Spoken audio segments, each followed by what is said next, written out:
What's up, Tailgaters? You're in the booth with Tailgate Nate today. Welcome to my channel. Another Week 9 preview and prediction video. And even though these two teams are not likely not in the race in the SEC East, this is definitely going to be a fun one from Lexington. We got the Tennessee Volunteers and the Kentucky Wildcats. Both of them, in their own ways, are in a little bit of a free fall right now, and both of them are going to be looking to get back on track after some losses in their previous performances. This should be a really fun one to watch. Flying maybe a little bit under the radar, but it's going to be a very fun game. We'll dive into it in just a little bit. But before we dive into it, I just got to say thank you for all the support the channel has seen as of late. And if you guys want to continue to show your support for the channel, hey, leave a like on the video, comment down below, share your thoughts, share this video. But the biggest two ways that you can help me support the channel, first off, hitting that subscribe button. We just hit 1,600 subscribers, which is insane. Thank you guys so much. Continue to hit the subscribe button. It's going to mean a lot to me, and it's the biggest way to help support the channel. Ring the bell so you know when videos get uploaded. But you're doing a huge part just by watching this video. Thank you guys for all the support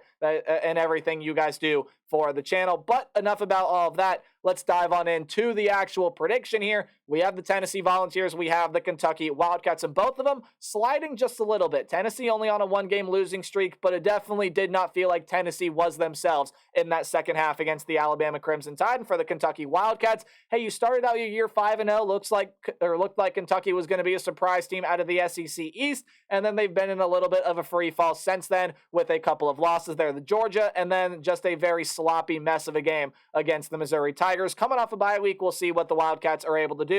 Again, this is going to be a really fun one. We'll dive on into the stats here right now as you see on screen. We'll start out with the 21st ranked Volunteers. You could absolutely rank the Kentucky Wildcats as well, but the Volunteers are the team that is ranked in most people's poll, and Tennessee, for the most part this year, have played pretty well. Besides a couple performances there against Florida, again, they had some other struggles this year, and then that second half performance against Alabama was not great. But, however, this is a Tennessee team that still is playing some really good football. Now, the offense is not as dynamic as last year. Yes, we all know this, but Joe Milton still playing really well for the most part, right? 1,535 yards with 12 touchdowns and 4 interceptions on the year. However, he has been sacked 11 times as the Tennessee offensive line. That's got to do a little bit better of a job at protecting their quarterback, considering this is also a Tennessee defensive front that does a pretty good job at generating pressure, right? When you take a look at this running back room, a lot of dynamic options in here.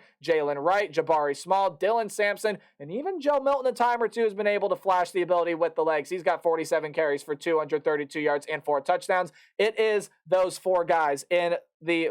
or I should say it is those 3 guys plus Joe Milton in the running back room. Of course, you have a lot of very talented wide receivers, starting out with Squirrel White, my apologies. Ramel Keaton also really good. And this is a team that, yes, the offense is not as good as last year, but if that offense, and especially if Joe Milton shows up like it did in the first half there against Bama, Kentucky is definitely going to have their hands full. But let's switch on over to the defensive side against the Tennessee Volunteers. Secondary still a little bit of a weak point for this defense as it was last year. Kind of really just the part of that defense that really people and other opponents can take advantage of, right? But other than that, really there isn't a whole lot to complain about with the Tennessee defense. No one can run the ball on Tennessee. They're only averaging 110 yards per game allowed. That's a really good rush defense. They've forced 10 turnovers so far on the year. So yes, not as much as some other teams, but still a really solid number. And they're one of the leaders in the nation in terms of total sacks and sacks per game. You got 4 sacks per game, having played 7 games, and 28 sacks in total. So really good stuff that we are seeing out of the Tennessee defensive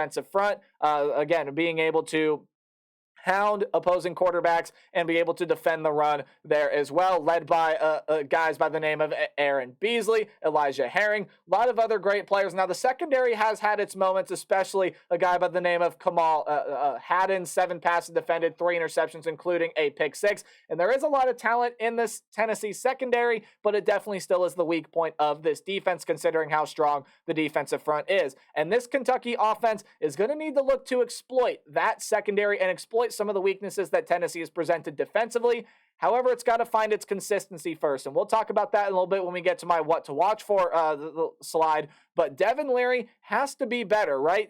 Still, there are some troubles that are plaguing Devin Leary with the Kentucky Wildcats this year. Does have 1,377 yards, 14 touchdowns. Okay, those aren't bad numbers at all, but he's thrown 7 picks, 54% completion percentage, and his offensive line has let him be sacked 11 times so far this year. When you go up against the Tennessee defensive front, that's one of the best in the country at getting the quarterbacks to the ground. That offensive line is going to have itself a day here. And, I mean, when you take a look at Kentucky overall, those 7 picks are I don't believe they're the only 7 turnovers. I believe there are some more turnovers here within the Kentucky Wildcats. I believe both of these turnover numbers are older. I believe they have a little bit more forced turnovers and have turned the ball over some more. So I do apologize for the misinformation on that. But third down definitely could improve. It's just a Kentucky offense that feels very sloppy, and it feels like it's just got to get better, right? It has got to get better, especially against the Tennessee defensive front that's really, really good, and a Tennessee offense that, yes, hasn't been explosive as last year, but it definitely still has explosive tendencies. And especially when you take a look at this Kentucky defense, Joe Milton can attack this secondary, because this is the Tennessee secondary that has just not been fantastic so far this year. However, the defensive front, much like what we've seen with Tennessee, is really good. And in some aspects, it's even better than what we've seen out of the Tennessee Volunteers, specifically in the rush defense. They're allowing fewer than 100 yards per game, and they're able to generate pressure to the quarterback. So that defensive front, it's done its job. However, this is not a great third down defensive team. The secondary has not been great all season long. And while, again, they do have more than 8 turnovers on the year, I am assured of it. In fact, I'll fact check that right now. 7 picks, 4 fumbles recovered. They have 11 turnovers on the year. Again, I'm embarrassed about the misinformation there on screen. But this is the Kentucky defense that can play really, really well, and they have their moments where they can kind of lull you into their style of play and have their opponent kind of be lulled into a false sense of security, if that makes any sort of sense. But let's go ahead and dive on into your what to watch for, your keys to the game, just some things I think you should keep an eye on when you're paying attention to this one. And we will start with the road team, the Tennessee Volunteers. Guys, I'm expecting Joe Milton to show up big time. Why? Well, there are a couple reasons why. One, I saw a lot of, not necessarily improvement, but I saw a lot of Joe Milton that we expected out of this year in that first half against Alabama. Now, did it show up in the second half? Not always, but there were moments and flashes. If he can perform like he did in the first half, that's going to be a really good thing for Tennessee. And this is the Kentucky secondary that, again, has had a lot of lapses this year, has been very, very sloppy, and is averaging 250 pass yards allowed per game. Milton's going to have another big day in Lexington, mark my words. And I think the run game is going to have its moments as well. However, that's going to kind of be the struggle here, right?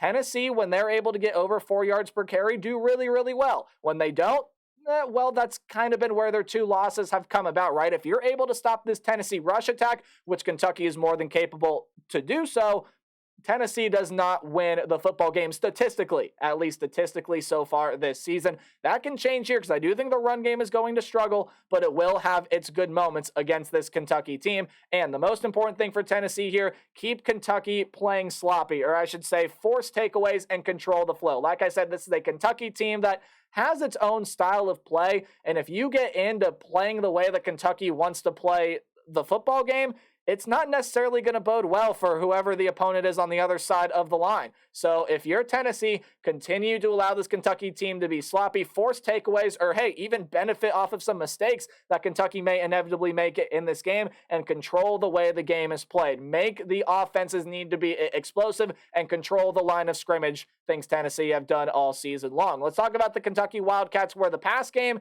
has been virtually non-existent. Now, the rush game has been pretty good for the most part here, especially with a guy like Ray Davis in the backfield. He's averaging over 7 yards per carry, does have 8 touchdowns. But you're not going to beat Tennessee solely by running the football. The pass game, Devin Leary and these wide receivers have to wake up. There's a lot of talent in this wide receiver room. Devin Leary has to utilize it. He has to cut back on the interceptions. Again, that goes back to the third bullet point down there for the Kentucky Wildcats. Limit the mistakes and limit the penalties. I'll speak on that for a little bit here, because especially offensively, there were a ton of mistakes and a ton of penalties made in their last game against the Missouri Tigers. You cannot have that in this game. Tennessee, even though the offense is not what it was, is going to be able to take advantage of that and especially defensively with that defensive front, they're going to be able to generate a lot of negative plays, and they will force turnovers off of you. That is something you have to watch. Got to limit the mistakes, got to limit the penalties. But again, Tennessee, that secondary, also kind of the weak point of that defense. Much like what we see with Kentucky, you got to be able to attack it. Devin Leary's got to probably have his best game of the season in here if Kentucky's going to want to pull this out. But again, harking back on the secondaries, I know it's a huge theme here, but can this Kentucky secondary play up to code? I've already said that this is a run defense that is going to have its moments and really should be able to control the line of scrimmage, especially considering Tennessee's offensive line at times can be a little bit shaky. But can the secondary play up to standard? If the secondary can play up to standard, it can slow down whatever Joe Milton is going to do.